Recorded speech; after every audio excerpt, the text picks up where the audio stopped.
Blood makes you related, but loyalty, respect, and virtue make you family. We are often conditioned to endure anything for the sake of blood ties, but Stoicism teaches us otherwise. Here are 10 toxic behaviors you must never tolerate, even from your own family, to protect your peace and inner citadel. For centuries, society has woven a powerful, almost unbreakable narrative around the concept of family. We are told from childhood that blood is thicker than water, that family is a lifelong obligation, and that we must unconditionally accept the actions of our parents, siblings, and relatives, regardless of how much damage those actions cause. But the ancient Stoics, philosophers like Marcus Aurelius, Seneca, and Epictetus, held a fundamentally different view of human relationships. To a Stoic, virtue is the only true good, and character is the only true measure of a person's worth. The Stoics believed in pietas, a sense of duty to one's family and community. However, they never advocated for self-destruction in the name of duty. Epictetus taught that our primary duty is to our own moral character and our rational mind, our prohairesis. When a family member consistently acts with malice, manipulation, or profound disrespect, they forfeit the right to unhindered access to your soul. Tolerating toxic behavior is not an act of noble endurance. It is a betrayal of your own inner peace. To live a good life, you must build what Marcus Aurelius called the inner citadel, a fortress of the mind that remains untouched by the chaos of the external world. But how can you fortify this citadel when the people laying siege to it have the keys to your front door? You begin by identifying and rejecting the behaviors that corrode your spirit. Here are the first toxic behaviors you must cease tolerating, even from those who share your name. 1. Constant manipulation and guilt-tripping. Manipulation within a family often wears the disguise of love or sacrifice. It sounds like, "After all I've done for you, this is how you repay me," or, "If you really loved me, you would do this." This is emotional blackmail, a deeply toxic behavior designed to bypass your rational mind and strike directly at your sense of guilt and obligation. Family members who employ guilt-tripping are not appealing to your reason. They are attempting to hijack your emotions, to control your actions. The Stoic philosophy places a massive emphasis on the freedom of the will. Epictetus, who spent his early life as a slave, understood better than anyone that while others might control your physical circumstances, they must never be allowed to control your mind. When you succumb to guilt-tripping, you are voluntarily handing over the reins of your prohairesis, your ruling center, to someone else. You are allowing an external force to dictate your internal choices. The Stoic response: you must learn to separate the factual history of your relationship from the emotional debt they are trying to impose on you. Yes, perhaps your parents raised you, or perhaps a sibling helped you during a difficult time. Acknowledge the facts. But in Stoicism, a past good deed does not purchase a lifetime subscription to your misery. When faced with guilt-tripping, practice the Stoic art of objective representation. Strip the manipulator's words of their emotional venom and look at the raw request. Are they asking you to do something reasonable, or are they demanding that you compromise your boundaries, your time, or your values? If it is the latter, your answer must be a firm, emotionless no. Marcus Aurelius reminds us, you have power over your mind, not outside events. Realize this, and you will find strength. When a family member tries to make you feel guilty for protecting your peace, realize that their anger is their problem, not yours. You are responsible only for acting justly, not for how they react to your justice. 2. The blatant disrespect of boundaries. Boundaries are the invisible walls of your inner citadel. They dictate what you will accept, what you will not accept, and how you expect to be treated. Toxic family members often view boundaries as personal insults. Because you share DNA, they operate under the dangerous assumption that they have unlimited access to your time, your energy, your physical space, and your emotional reserves. They will show up uninvited, demand your immediate attention, override your decisions, and dismiss your right to privacy. Seneca, in his brilliant essay on the shortness of life, marveled at how protective people are of their money and property, yet how eagerly they allow others to steal their most precious, non-renewable resource: time. People are frugal in guarding their personal property, but as soon as it comes to squandering time, they are most wasteful of the one thing in which it is right to be stingy, he wrote. When you allow a family member to trample your boundaries, you are allowing them to steal pieces of your life that you will never get back. The Stoic response: establishing boundaries with family is often met with resistance, outrage, and accusations of selfishness. The Stoic expects this. When you change the rules of engagement, the person who benefited from your lack of boundaries will naturally rebel. Your task is to remain entirely indifferent to their rebellion. Enforcing a boundary does not require anger, shouting, or elaborate justifications. In fact, over-explaining a boundary is a sign that you are still seeking their permission to have it. A Stoic simply states the boundary and acts upon it. If a relative constantly brings up a topic that attacks your character, state calmly, "I will not discuss this. If you continue, I will leave." And when they continue, because testing boundaries is what toxic people do, you stand up and leave, without drama, without malice, but with the immovable strength of a cliff. As Marcus Aurelius said, "Be like the cliff against which the waves continually break. It stands firm and tames the fury of the water around it." If manipulation and boundary breaking are the siege engines pounding against your inner citadel, the next set of behaviors are the insidious thieves that sneak over the walls in the dead of night to steal your tranquility. These behaviors do not always look like overt hostility.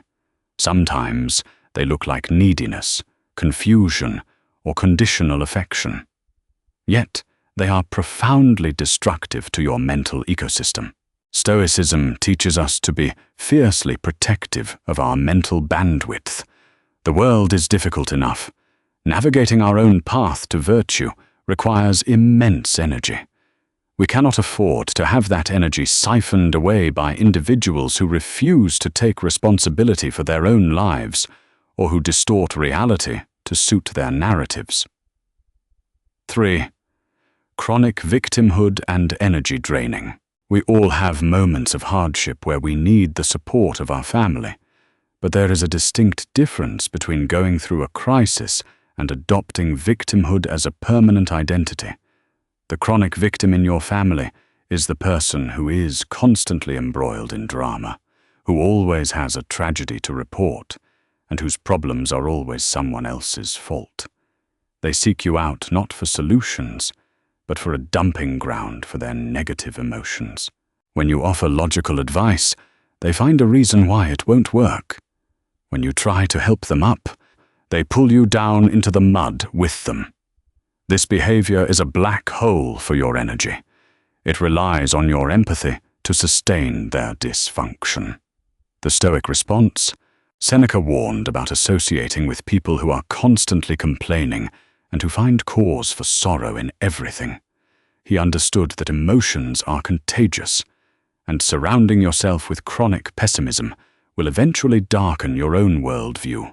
The Stoic approach to the chronic victim is compassionate detachment. You must internalize the dichotomy of control. You cannot fix another person's life. You cannot change their perspective, and you certainly cannot do their internal work for them. Marcus Aurelius advised, "Does another do me wrong? Let him look to it. He has his own disposition, his own activity." When the family member begins their familiar cycle of complaining, you must emotionally disengage. Do not feed the cycle with intense emotional reactions. Offer a polite, neutral acknowledgement. But do not offer your life force to fuel their victimhood. You are not required to set yourself on fire simply to keep someone else warm. Your tranquility is worth more than their need to complain. 4. Gaslighting and invalidating your reality. Gaslighting is one of the most toxic and psychologically damaging behaviors a family member can inflict upon you. It is the systematic denial of your reality. It happens when you confront a parent or sibling about a painful past event or a current hurt, and they respond with, "That never happened.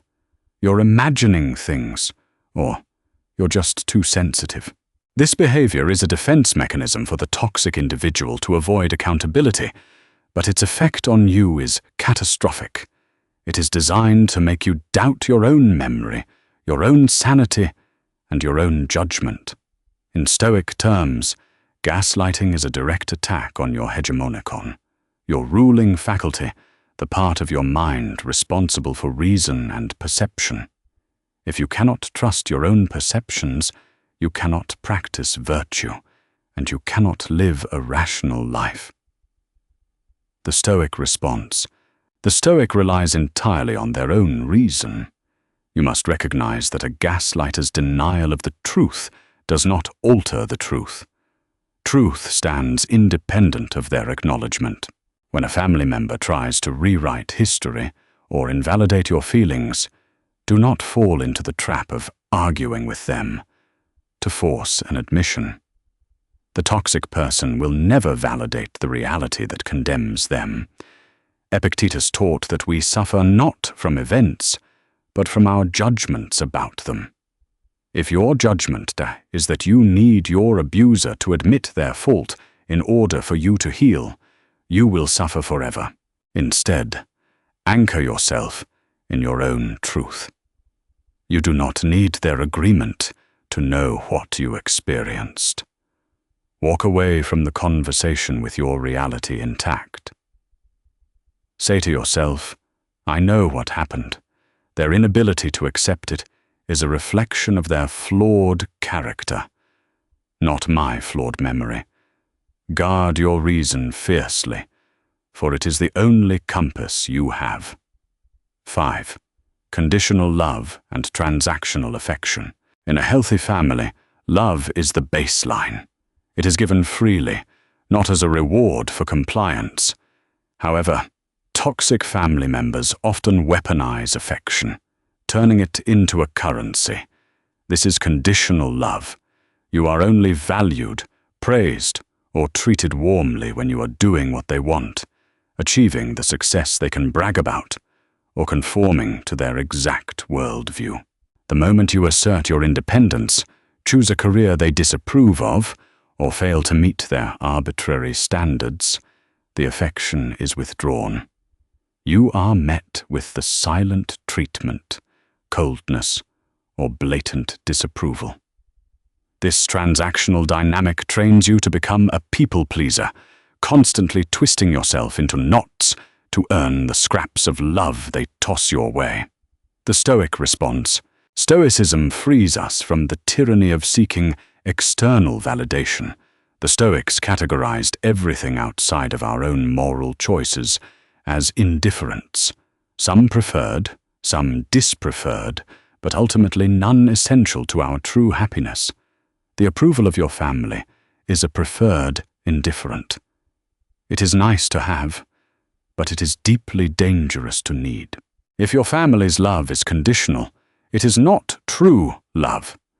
It is an economic exchange. Recognize it for what it is. Marcus Aurelius frequently meditated on the emptiness of praise from others. Why should you value the changing, fickle opinions of people who cannot even master their own minds? You must locate your self-worth internally.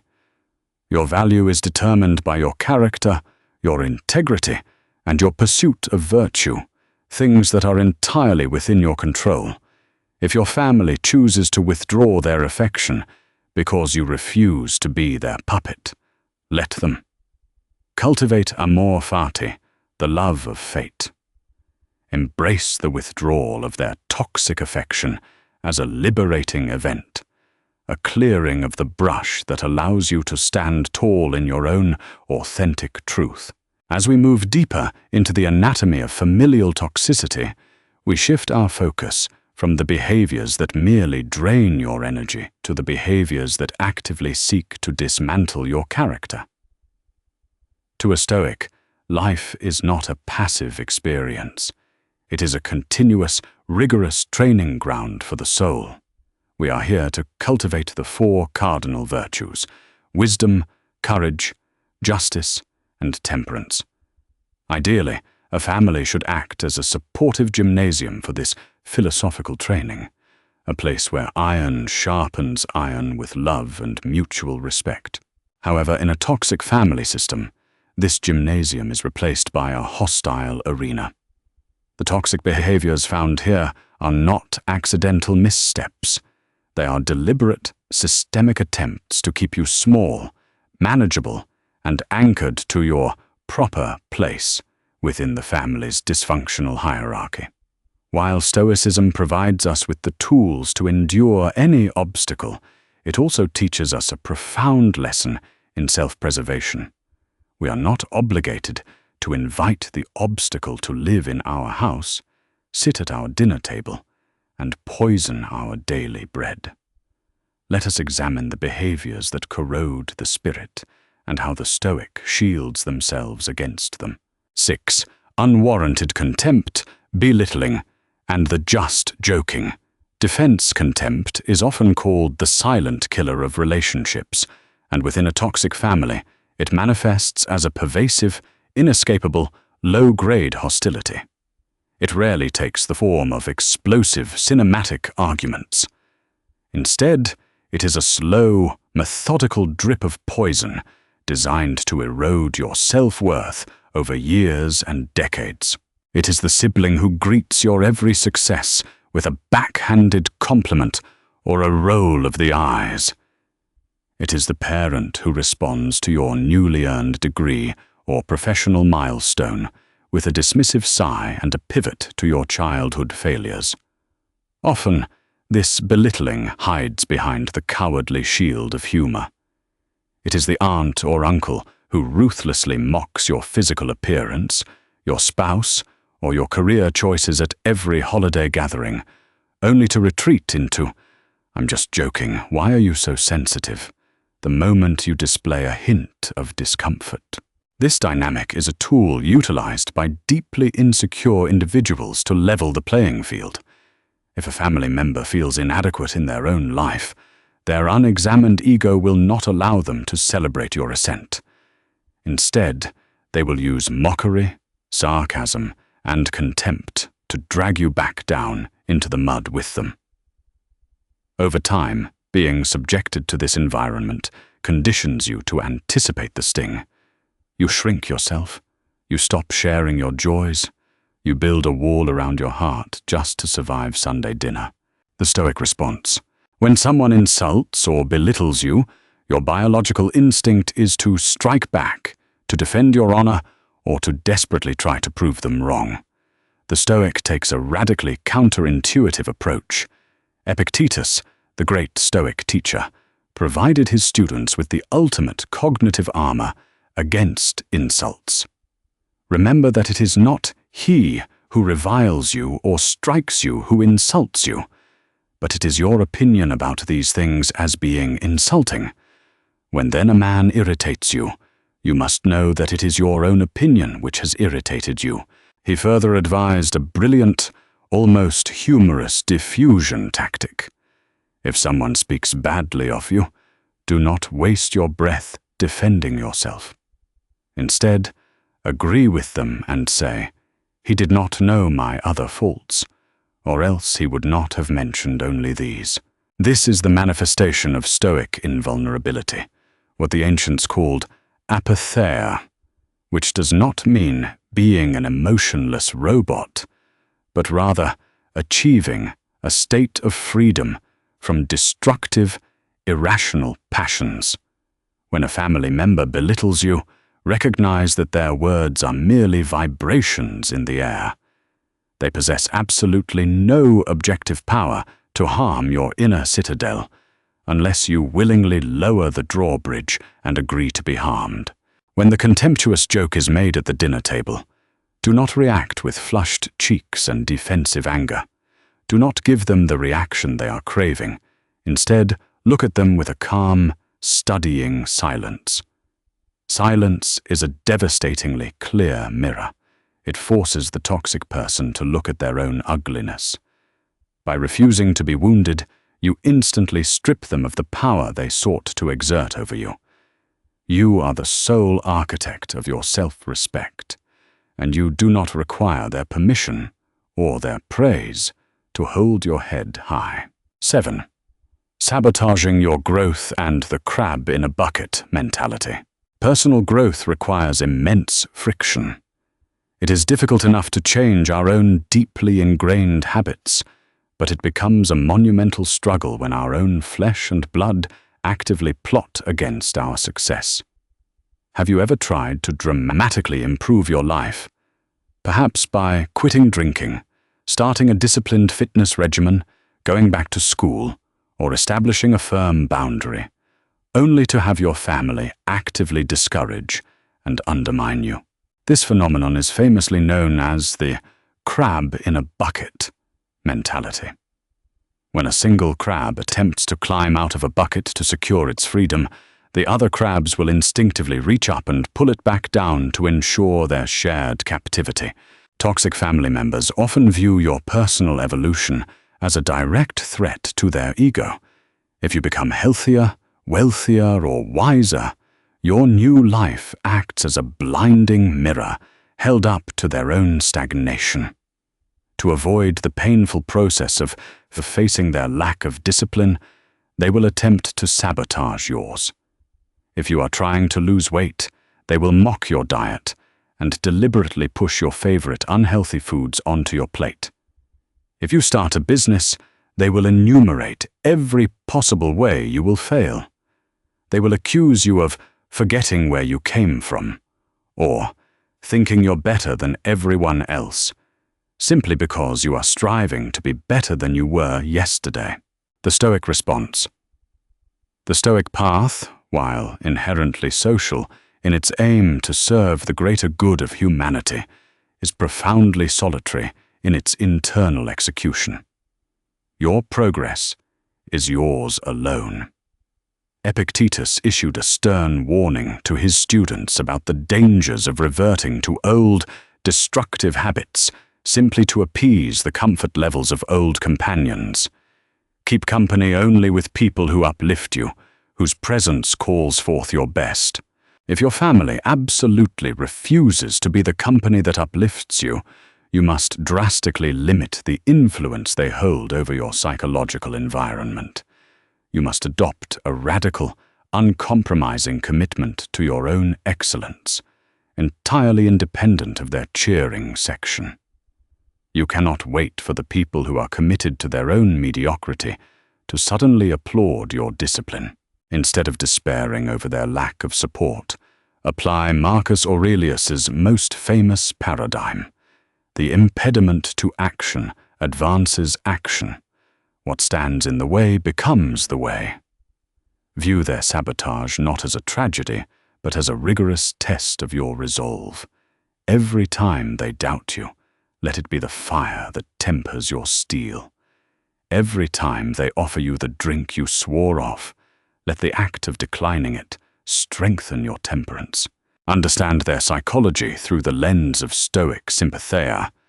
They are acting out of a flawed, ignorant understanding of what is good.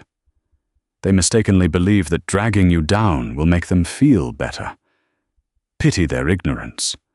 but do not let it infect you. You are not improving yourself to shame them, nor are you doing it to prove a point. You are doing it because it is your fundamental nature as a rational human being to strive for virtue. If they choose to stay at the bottom of the bucket, you must respect their choice. But you were not born to remain in the bucket. Climb out, keep your eyes fixed on the summit of your own potential, and do not look back at the claws trying to pull you down. We have examined the overt weapons of familial toxicity, manipulation, boundary breaking, and the systematic draining of your emotional reserves. But as we continue to map the defenses of the Stoic inner citadel, we must confront the behaviors that operate in the shadows. These are the betrayals of trust, the invisible webs of deceit, and the exploitations that turn the concept of a family unit into a hostile, politically charged battlefield. To a Stoic, truth and justice are not merely abstract concepts. They are the bedrock of a life well lived. Marcus Aurelius reminded himself daily that to act unjustly toward another is to act unjustly toward oneself, for we are all made for cooperation. But when cooperation is replaced by exploitation, and when truth is replaced by strategic deceit, the environment becomes spiritually uninhabitable. 8.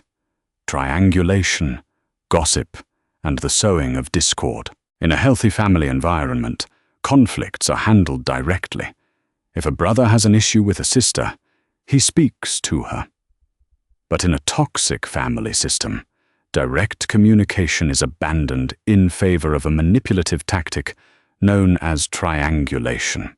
Triangulation occurs when a toxic family member refuses to communicate with you directly, and instead uses a third party, another sibling, a parent, or even an extended relative, as an intermediary or a pawn. They will complain about you to others, whisper half-truths behind your back, and recruit allies to their side of an unstated war. The goal is to isolate you, control the family narrative, and ensure that they remain the central, indispensable figure through whom all information flows. This behavior breeds an atmosphere of profound paranoia and gossip. You find yourself walking into family gatherings where everyone seems to know a distorted version of a private issue you are facing. You are forced into a defensive posture, constantly having to explain yourself or dispel rumors that you never started. It is a cowardly strategy designed to divide and conquer, preventing family members from forming united, healthy bonds independent of the toxic individual. The Stoic response. The Stoic holds gossip in absolute contempt. Epictetus was explicitly clear on this matter. Let silence be your general rule, or say only what is necessary and in few words. We shall, however, when occasion demands, enter into discourse sparingly, avoiding common topics. Above all, do not talk about people, either praising or blaming or comparing them. When you recognize that a family member is triangulating or spreading discord, your first line of defense is a radical refusal to participate in the game. You must become a conversational dead end for gossip. If your mother calls to complain about your brother, stop her gently but firmly. If you are upset with him, you need to tell him, I will not be the middleman. Do not exhaust your precious mental energy trying to track down every rumor and set the record straight. The Stoic understands that the opinions of others, even other family members, are outside of their control. If your extended family is willing to believe malicious gossip without coming to you directly, then their judgment is deeply flawed, and their opinion is not worth your distress. Marcus Aurelius observed that we all love ourselves more than other people, but care more about their opinion than our own. Invert this. Care only about your own integrity. Let the toxic individuals spin their webs. You remain walking in the sunlight of direct, honest truth. Eventually, those who value truth will seek you out, and those who prefer the shadows will be left to them. 9. Financial exploitation and conditional inheritance. Money is a powerful tool, but in the hands of a toxic family member, it transforms into a heavy chain. Financial exploitation within a family can take several insidious forms. It can look like the chronically irresponsible relative who demands you bail them out of their self-inflicted crises, relying on the guilt of family obligation to open your wallet. Conversely, it can look like the wealthy parent who uses their money, property, or the promise of an inheritance as a leash to control your adult life. The toxic patriarch or matriarch will subtly or overtly remind you that your financial safety net or your future inheritance is entirely dependent on your total submission to their will. They will fund the lifestyle they want you to have, but instantly withdraw support if you make an independent choice they dislike. This transforms the parent-child relationship into a hostile employer-employee dynamic, where your autonomy is the price of admission. The Stoic response. To the Stoic, wealth is classified as a preferred indifferent. It is naturally preferable to have resources rather than to be in poverty. But wealth is absolutely meaningless if it requires you to compromise your virtue, your freedom, or your peace of mind. Seneca, who was one of the wealthiest men in Rome, wrote extensively about the dangers of becoming enslaved to money. He taught that true wealth is not having a vast estate, but having a mind that requires nothing from the outside world to be content. If a family member is bleeding you dry with constant emergencies, you must apply the Stoic virtue of justice. Justice means giving everyone their due, but it does not mean enabling another person's vice or irresponsibility. You are not helping them by cushioning their fall. You are merely preventing them from learning the lessons that reality is trying to teach them. Cut off the funds to force their growth. If, on the other hand, a family member is using an inheritance or financial support to control you, you must cultivate the courage to walk away from the money. Yes, it is frightening to give up a safety net. But Epictetus would ask you, what is the price of your freedom? Is it worth a house? Is it worth a spot in a will?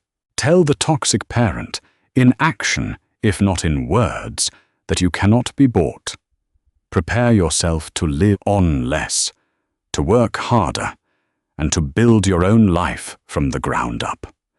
The moment you decide that you are willing to walk away empty-handed, they lose all power over you. There is a profound, unshakable tranquility that comes from knowing every brick in your house was laid by your own hands, free from the strings of a toxic benefactor. We arrive now at the final layer of familial toxicity, the core wound that prevents a family from operating as a sanctuary of mutual respect. Throughout our exploration, we have seen how toxic behaviors seek to manipulate, drain, and control. But all of these behaviors stem from one foundational, unforgivable flaw in the toxic person's worldview: the complete refusal to recognize you as a sovereign, autonomous human being. The ultimate goal of Stoicism is emancipation. It is the arduous journey of freeing oneself from the slavery of passions, the tyranny of external events, and the subjugation by other people's madness. You are not a permanent appendage of your parents. You are not a lifelong supporting actor in your siblings' drama. You are a rational creature, a fragment of the divine universe, tasked with living out your own specific destiny. 10. The refusal to acknowledge your adult autonomy. The most deeply ingrained toxic behavior in a family is authoritarian control, the absolute refusal to let you grow up. This happens when parents or older siblings continue to treat you as a naive, incapable child long after you have entered adulthood. They do not view you as an equal. They dismiss your life experiences, mock your professional expertise, and override your parenting decisions with your own children. When you assert an opinion that differs from the established family dogma, they do not engage with it intellectually. They dismiss it patronizingly. You don't know what you're talking about. You're just the baby of the family. Or, I changed your diapers. Don't try to lecture me. They expect unconditional deference, operating under a warped hierarchy where age or biological status permanently outranks reason and mutual respect. This behavior is incredibly suffocating. It forces you to constantly regress whenever you are in their presence. You spend years in the outside world building a career, nurturing a marriage, and developing into a capable adult, only to walk through the doors of your family home and instantly be reduced to a powerless, voiceless teenager. The Stoic response. Epictetus taught that our most precious possession is our prohairesis, our capacity for conscious choice. It is the one thing that not even a tyrant, let alone a toxic parent, can take from us unless we willingly surrender it. You are a little soul carrying around a corpse, Epictetus famously said, meaning that your true essence is your rational mind, not the biological shell that ties you to your blood relatives. When a family member refuses to acknowledge your autonomy, you cannot wait for them to grant you permission to be an adult. Toxic people never voluntarily relinquish control. You must simply assume your autonomy and act from it. You do not need to argue with them to prove you are an adult. The very act of arguing to prove your status is a childlike behavior. Instead, respond to their patronizing demands with the calm, immovable demeanor of a sovereign individual. When they overstep, correct them plainly. If they refuse to respect your authority over your own life, your own household, or your own children, you must restrict their access to those areas. Remember Marcus Aurelius's meditation on the vastness of time and the universe.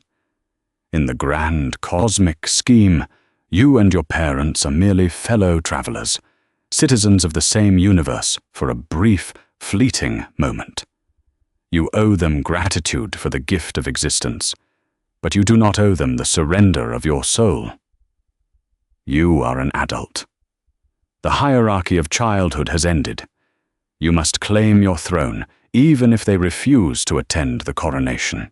When we discuss setting boundaries, stopping manipulation, and claiming autonomy, the inevitable question arises, what if they never change? What if they escalate their toxicity when I enforce these Stoic principles? Society places an immense stigma on the concept of family estrangement. We are bombarded with guilt-laden platitudes, but it's your mother, or you only get one family, you have to make it work. This societal pressure keeps millions of people locked in cycles of emotional abuse, sacrificing their mental health on the altar of biological obligation. But Stoicism cuts through this sentimental noise with a cold, clear blade of reason. The Stoics believed that virtue is the highest good. If an environment or a relationship demands that you sacrifice your virtue, your courage, your justice, your temperance, or your wisdom, then that relationship is inherently destructive and must be fundamentally altered or abandoned altogether. Walking away from a toxic family member is not an act of revenge, nor is it an act of hatred. Hatred is a passion, an irrational emotion that damages the person holding it. The Stoic does not cut off a family member out of rage. The Stoic walks away out of profound self-respect and an objective assessment of reality. Imagine your inner citadel. If someone repeatedly breaches the walls, poisons the well and sets fire to the armory. You do not keep inviting them back inside simply because you happen to share a last name. You lock the gates. You raise the drawbridge. Seneca wrote, "Associate with people who are likely to improve you. Welcome those whom you are capable of improving." If a family member refuses to improve and instead actively seeks to degrade your character, the association must end.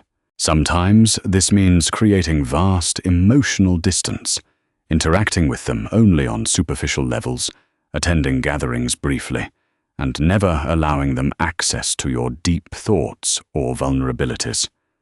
You become untouchable, treating them like the weather, something you endure with a coat and an umbrella, but something you do not try to control or take personally. Other times, in cases of severe abuse or relentless toxicity, it means severing contact entirely. It means mourning the family you deserved but never had, accepting the reality of the family you were given, and choosing your own peace over their dysfunction. This is the ultimate test of Stoic courage. It requires the bravery to stand entirely alone, knowing that you are never truly alone when you are in the company of your own rational, virtuous mind. You will face judgment from outsiders who do not understand the invisible wounds you carry. You will face moments of doubt and residual guilt. But in those moments, you must lean on the wisdom of Marcus Aurelius, who reminded himself that nothing outside of his own mind could harm him. Your peace is sacred. Your mind is a temple. Let no one, not even those who share your blood, profane it. Build your inner citadel, fortify your boundaries, and live the rest of your days not as a victim of your family's toxicity, but as the unbreakable master of your own fate. Protecting your peace is not an act of cruelty. It is the ultimate expression of self-respect. You owe it to yourself to live a life of virtue, entirely free from toxic burdens. If these Stoic lessons brought you clarity and strength, please hit the like button, share this video with someone who needs to hear it, and subscribe to the channel for more ancient wisdom applied to modern life. Stay resilient, stay virtuous, and guard your citadel.